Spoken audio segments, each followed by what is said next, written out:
Lorsque l'administration fiscale lance un contrôle inopiné de la caisse enregistreuse, cela consiste à ce qu'un vérificateur vienne sur place dans votre magasin et vous demande de lui communiquer le certificat de conformité de la caisse. Il commencera par vérifier si le numéro de version du logiciel ou du système de caisse est cohérent avec le certificat. Il pourra vous demander aussi quels sont les serveurs, quels sont les utilisateurs qui enregistrent sur la caisse les opérations. Et enfin, il pourra faire un emport de données, c'est-à-dire une copie de toutes les données qui sont en mémoire dans la caisse. Cela peut être les données qui sont sur la carte SD, qui sont en mémoire vive, qui sont sur un disque dur.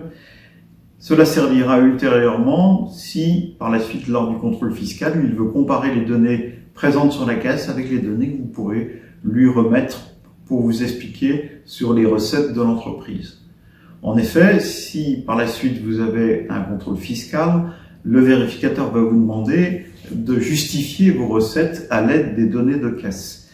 À ce moment-là, adressez-vous à votre expert comptable qui pourra faire le lien entre la comptabilité, l'enregistrement des aides de caisse et les données archivées.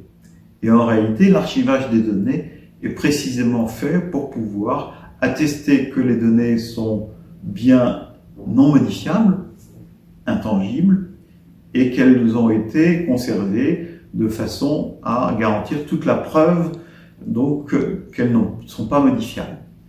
Donc ces données seront à produire dans le cadre d'un contrôle fiscal notamment informatisé afin de justifier leur cohérence avec les recettes, les aides de caisse qui sont enregistrées par jour ou mensuellement.